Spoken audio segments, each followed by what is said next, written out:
there, you are listening to Flop Culture, but not Flop Culture as you usually know it. This is a brand new bonus season of Flop Culture that I have tentatively titled Succheads, a Succession recap podcast for the fourth and final season of Succession. Every 2 weeks, myself and Eoin Keane will be here chatting about the past 2 episodes' events, our current theories, who we think is going to come out on top, who we think might not survive the season at all. And I'm very, very excited. I really hope you enjoy it. Here is myself and Eoin recapping The Munsters and Rehearsal, episode 1 and 2 of season 4 of Succession. Hope you enjoy. Eoin Keane, what a pleasure it is to have you on the first and last ever season of Succheads, the Flop Culture Succession recap podcast. How are you doing? I'm doing very well. Thank you so much, Fionnuala. I think with a name like that, it can only ever last for one season. I'm delighted to be here all the same. Like it's nearly too good. It's nearly too good. That's my... Yeah, it works on levels. Yeah, that's my logic anyway. We're 2 episodes into the season. How are you feeling? I'm loving it. Especially after the second episode. I know that we're going to talk about both the first and the second episode, but I thought that what we saw this week really just, cemented Succession's place as my favorite TV program and something that's just so layered. And I'm just completely swept up in it again. You know, I thought, I've watched a few seasons. I've been obsessed with a few seasons this year. The White Lotus season 2, Euphoria last year as well. But then Succession just comes and blows everyone else out of the water. On so many different ways. It's just like you laugh out loud. You're so confused at times. You're just completely swept up in the drama of everything. It's like nothing else on TV. It's just, I totally get this. The Rehearsal episode is just beyond, but we will get to it because we're going to talk about the Munsters as well, the opening episode. But before we get into the actual nitty gritty of what's going on with the Roys, and this might be a hard question to ask because obviously we watched the 2 episodes now, and I know we talked about it a little bit on our episode of Flop Culture, but what is your kind of working theory as to what is happening this season, or what are you expecting to happen this season? Well, I remember when we spoke before, we kind of said how there's going to be a funeral this season. This is obviously the last season, so there's going to be a lot of, a lot of the stories are going to be wrapped up, and we're going to actually see if there is going to be any succession, as the title of the program would suggest. At the moment, I'm like, I can't see how Logan loses this, and I guess that's the question is anyone going to succeed Logan? And I still think that he has all the power. After watching the first 2 episodes, and after seeing, where everyone's, or getting an insight into where everyone's mind is at, you're still just kind of asking yourself, what the fuck are the kids doing? It's just it's like they're playing drafts and Logan is just playing chess. I still get that impression. And that mightn't be what I want. Definitely in season 3, I was so behind the kids. I really wanted them to finally, wrestle power from him and to shove him out. But then he did that final play. He used Tom and he betrayed Shiv and Kendall and Roman. And he won the day at the end of season 3. And now I guess we're getting deeper and deeper into it. But again, I just feel as if he always has the upper hand. Always. I don't know, I was the exact same as you. I was really behind the kids, but going into the season, ignoring what we've seen already, I was like, Logan is just infallible, despite the fact, I don't mean this to come across as ageist, but the man is like falling into dust. When we met this man, he was on death's door. He was supposed to die and is coming back stronger than ever. What is he drinking? What are Kerry's kisses made of? Because she has just reinvigorated this man. But now, yeah, I saw him kind of always having the upper hand and the kids always losing. I can't see any of them succeeding. And I know there's you hear the fan theories of Greg gets it all, blah, blah, blah. And there's still a part of me that thinks that, but I feel like that comes more from the fans who are just I love Greg. Greg is funny. And I think all of those things too, but there's a part of me that just thinks they're not going to do that either. Do you know what I mean? That just seems a bit too... How do you get from A to B there? Sure. That might be just a leap too far. Although Greg does have a very corporate haircut now. which I am very appreciative of. When he comes on screen in episode 2, I text you, I was like, this Lego haircut is doing things to me and it shouldn't, and I don't know why. He's so slick. The character transformation is insane. Honestly, but he's also got like his Saint-Tropez tan. I'm like, this man means executive, you know? I'm just like, oh, I was watching it. I was texting you yesterday as I was rewatching it, as I said, very dedicated to my craft. So dedicated. / don't really understand all the references the first episode, so I need to watch it again to fully get what's going on. But when Greg came on screen, I was like, oh my God, they're setting him up, you know, for a power play. And then Tom as well. I think Tom definitely has been, Tom is like the chosen one, which is so, I mean, I guess it just shows Logan how ruthless he is that he's going to forego his own daughter for her soon-to-be ex-husband. But I mean, the way he dresses is way better. The way he looks is way better. It's almost as if the light is falling on him in a certain way. So, is there some bit of truth to those theories? I mean, I don't think cousin Greg is not going to get it. I mean, no, that would be the biggest example of failing up that we've ever seen in our lives. But and maybe it would be a damning indictment into what, you know, corporate life is like, that somebody like Greg can end up ruling us all. But I think Tom is someone that I see, you know, he's already shown his mettle. And remember, Logan was always like, you know, you need to show that you're an animal. You need to show that you're ruthless, that you're willing to do things. Tom is willing to forgo his wife and to betray his wife. He's shown that. And now he's taking advice from Logan on his divorce. He's divorcing Logan's daughter, and Logan is advising him on how best to go about that. It's just insane. It's the layers. I know. And like his playbook for everything that he's done with his past wives, like it's just, anyway, it's too good. Did you appreciate how when reference was made to, what's the name of the third wife? But how she's shopping in Milan forever. Forever. Yeah. That's the life I want. She's cool. She has succeeded, you know? Like, that doesn't sound bad. Like, that's... Yeah. If ever there was an advertisement for just, like, getting married to Logan, Marsha's it, I think. Okay, let's go back to the first episode, the Munsters. We're back with the kids and Logan. It's a family very much divided. The guys are trying to get together to come up with their own media company. They're pitching the 100, which they describe as like masterclass crossed with X other things. It's just a total fucking disaster. And again, it shows their ineptitude when it comes to media. It shows they're not passionate about news. Like, this is very much Logan's like ballpark. This is what he does. This is what he loves. And Logan is celebrating his birthday with all these people who he clearly hates. Kerry's there, Greg's there. Greg's brought a date, which he should not have done, as Kerry tells him, and Tom tells him.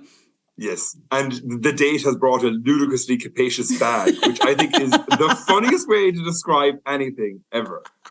And I saw a tweet then, it's like, you know, the Katy Perry song, "Do you ever feel like a ludicrously capacious bag?" Which had me laughing for so long. Like, I do feel like a ludicrously capacious bag all the time. Sometimes. That's the thing. Yeah, oh exactly. My God. I get it. Just typical Greg. But again, we see Logan. I think it's so funny how, like, he always seems to have these celebrations, or, you know, there's some party going on where he's surrounded by these people who he absolutely loathes.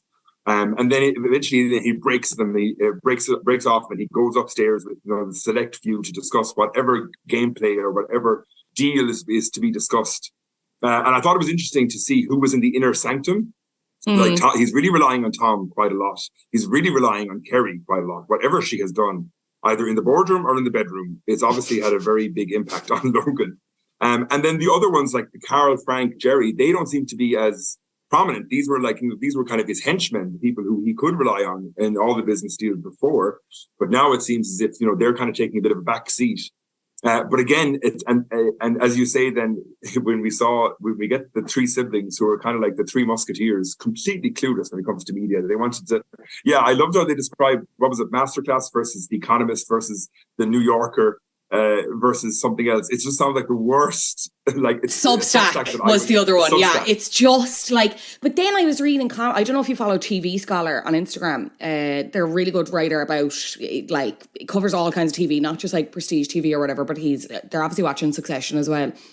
And like going into the comments of some of his posts it's always really interesting. And someone was basically countering that the kids are actually not stupid. Like, they were kind of like, Roman's really scrappy, Kendall is ahead for numbers, And I was just like, do you agree with any of that sentiment? There's a part of me that's like, the scrappiness, yes. I do think they are like smart people in a sense, but then in another sense, I wonder, is it just like they're not Logan in in that way that he is and the way that he approaches business?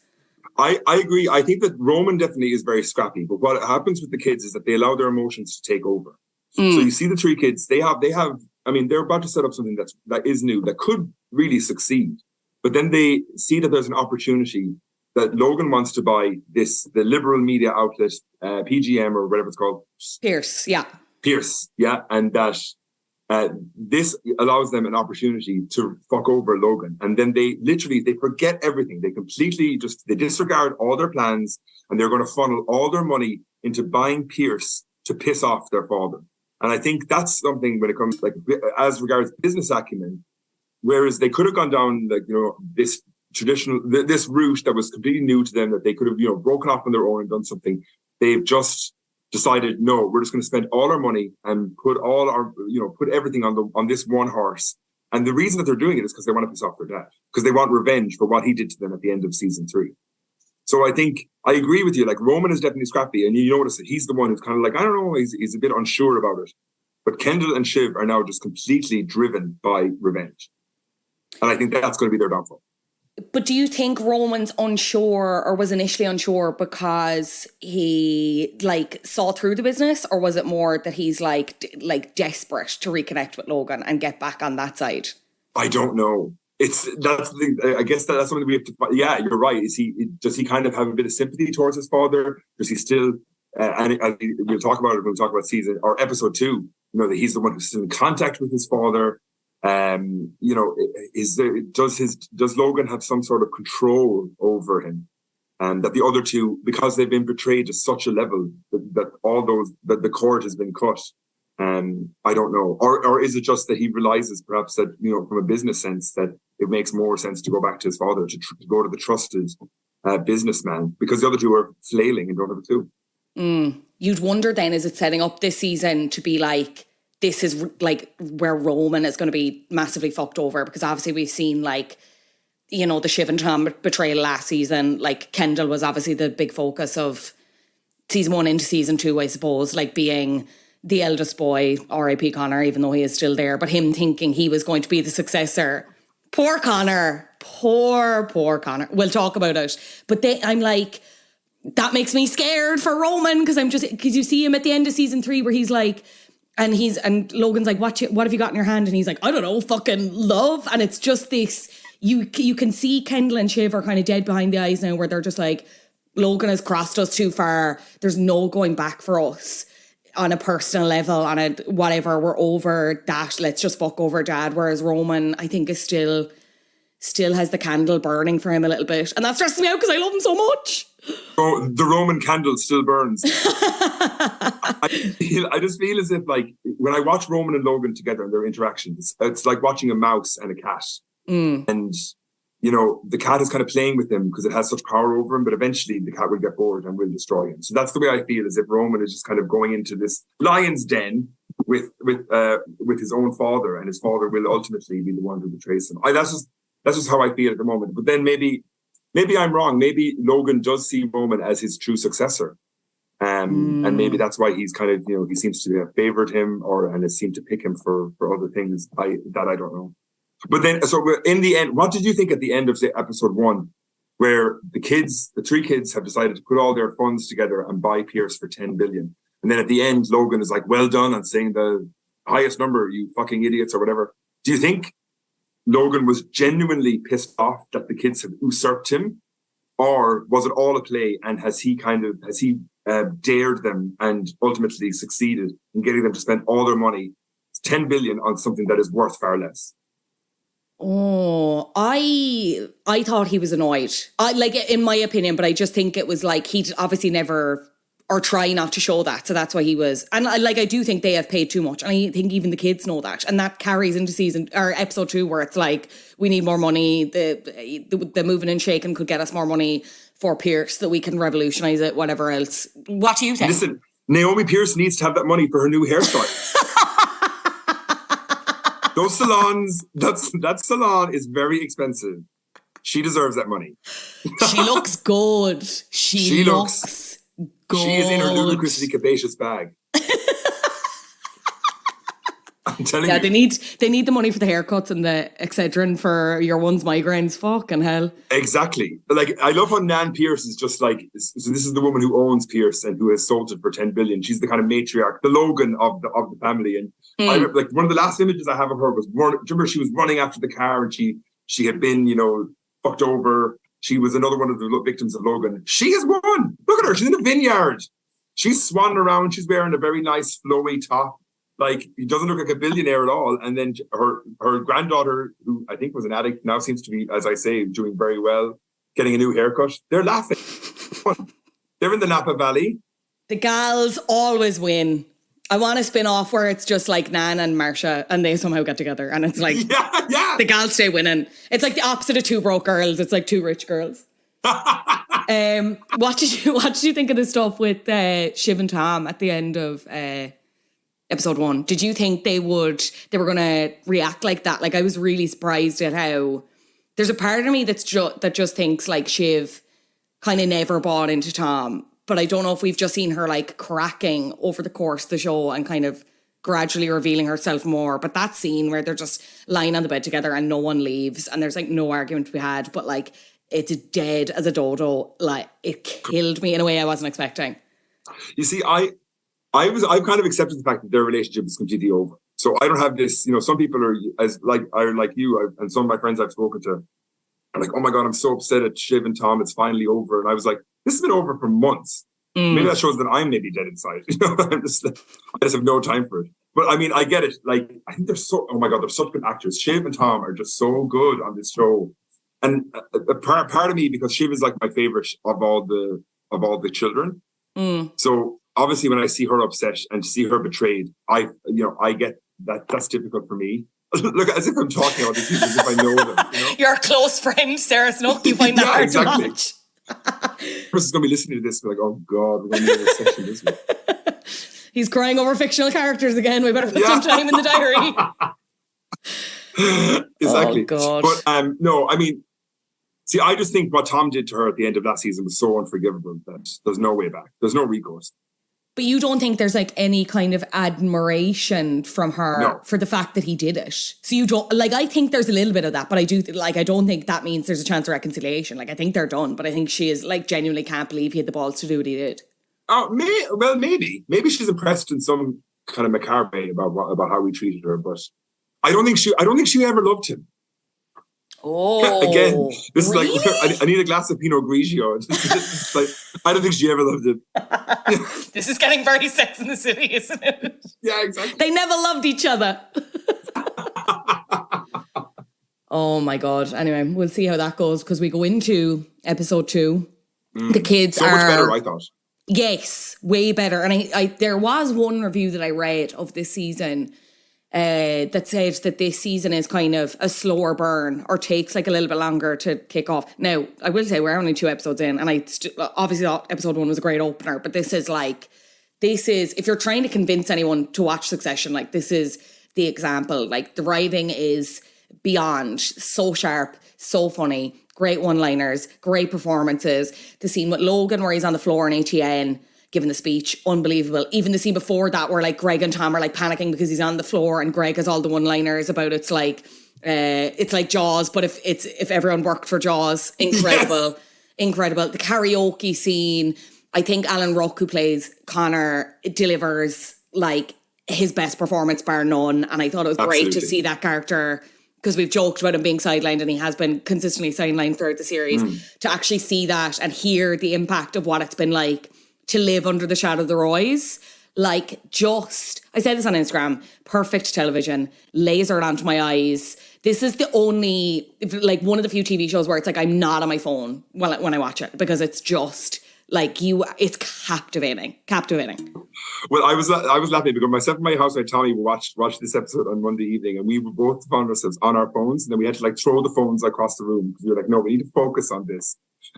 Because it is, as you say, it completely captivates you. Yeah, no, I will say when Sandy and Stewie turned up, I obviously remembered who Stewie was, but I was like, what's your one again? And she's like, oh, the dad's on the board. Okay, cool. Okay, some other deal. Go Joe Mojo Jojo. Cool.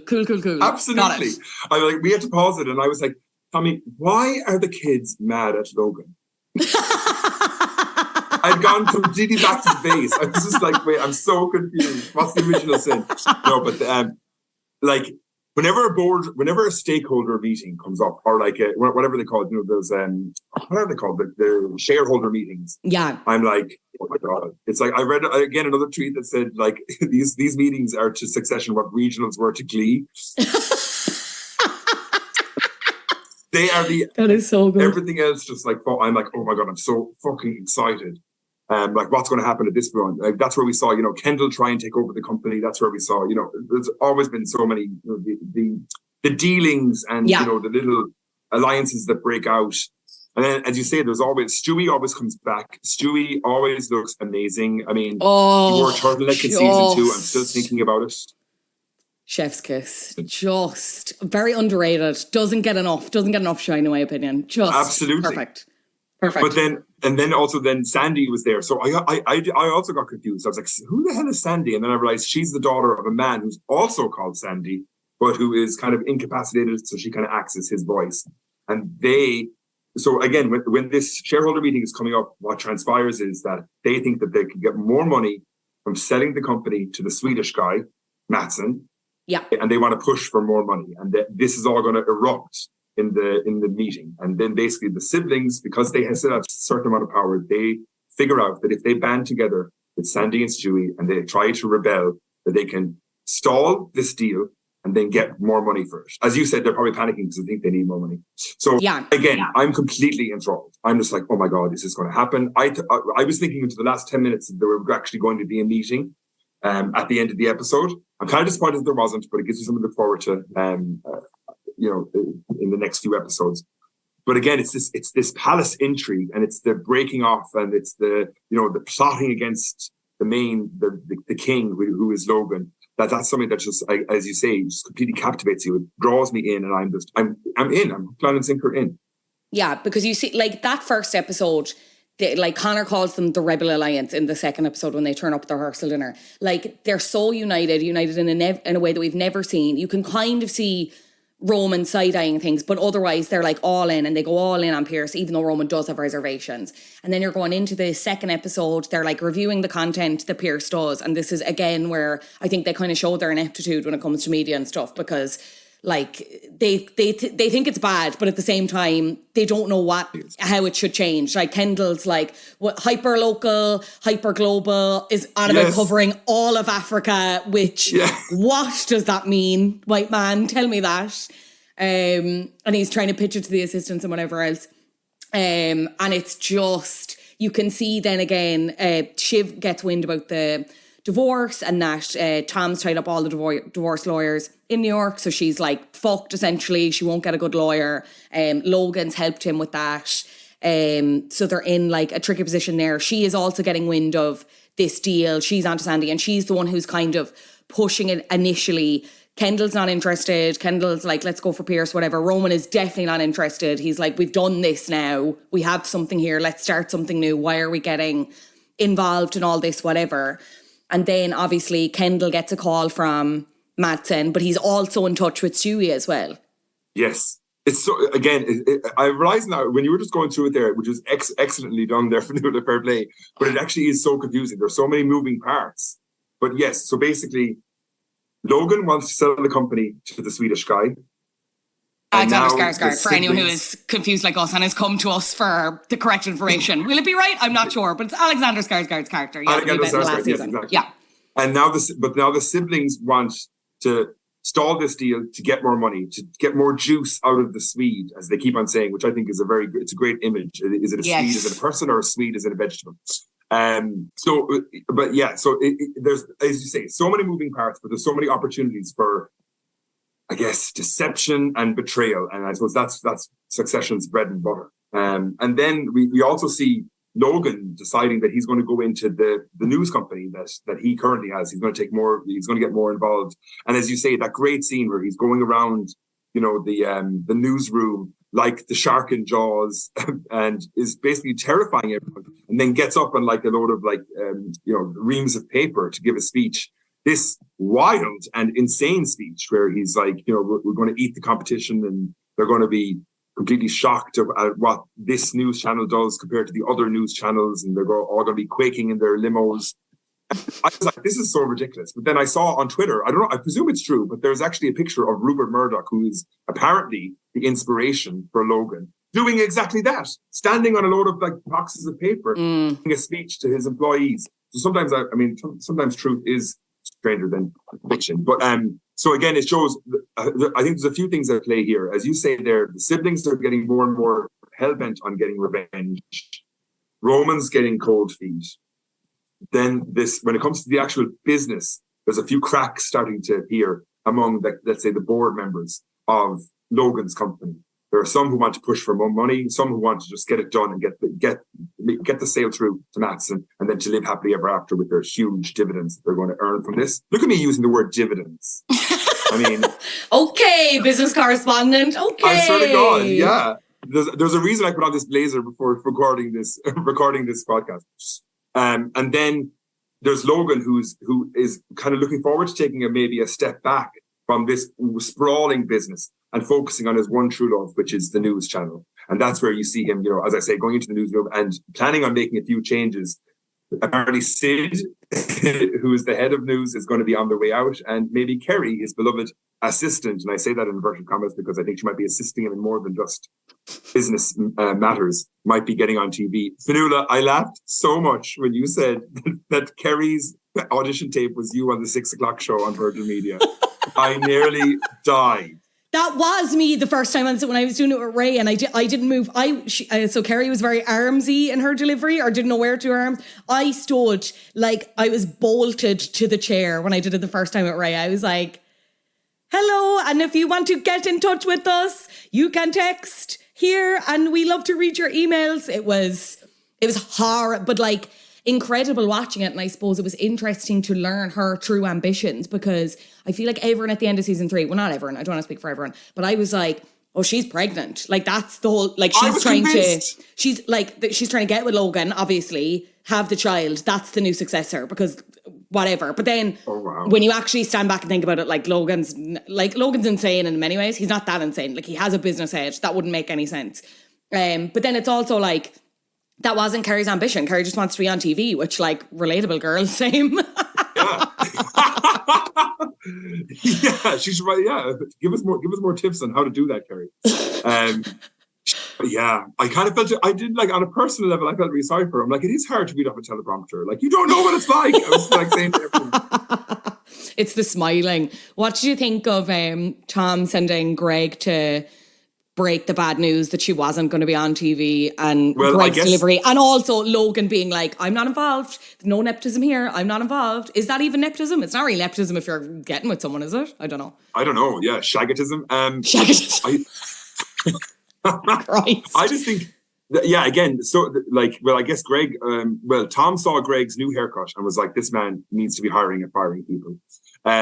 Logan, I think, was viewing it as a test. He asked Tom, what do you think? Is he going to be honest with me, or is he going to be sycophantic and just, is he going to realize that I'm sleeping with my assistant and therefore I want to put her on TV and he's going to facilitate that? So again, at the end of the episode, Tom was like, she needs a bit of work. She's very raw. And, there might be a few, there's going to be a need for prep. I thought, okay, fair play to Tom that he actually, he didn't back down and he didn't just be a rollover for Logan. But again, sending Greg to deliver bad news is like sending a Cocker Spaniel. It's not going to work. It's unbearably cute. Magic. It was when she leaves the room and she's like, if I find out there was no focus group, I'm going to take you apart like a human string cheese. And then she leaves and Greg's like, I did the job. It just shows he's always going to be Greg at heart. Like, you can polish a turd, you can put a suit on a Cocker Spaniel. They're always going to be a Cocker Spaniel. You know what I mean? Yeah, absolutely. Oh my God. It's just so, but then at the end, so Logan goes and he confronts all the kids, Connor included, at this karaoke bar. Yes. Kerry is we there. should say. So this is like the rehearsal dinner. The kids have missed it because the dad has fucked with them in terms of getting transport there. He fucks up their helicopter. So they turn up late. Willa is on the way out as the kids are coming, and Willa's like kind of having cold feet. Connor's having a banger over this. So he's like, I want to go, let's do karaoke, whatever. So they goes to this absolute dive bar. The kids are like horrified. Connor is like, I'm a man of the people. I'm here. This is great. They go into the back room. They're doing karaoke. The kids are still trying to do business, like while Connor's trying to sing and like also be depressed and like be worried. And then, as you said, Logan comes and crashes the party because he gets wind that there's potentially another coup happening. You should have heard the gasp I let out when I saw that Logan had arrived to the karaoke bar. It was like, you'd let the helium out of a balloon. I was like, oh! I saw him like go in with his security guard, and then he just comes in and he sits down, and then that's where they have the final confrontation where he tries to apologize. That was again remarkable for what he's done. Now, as Shiv says, what are you apologizing for? But it's this great scene where all.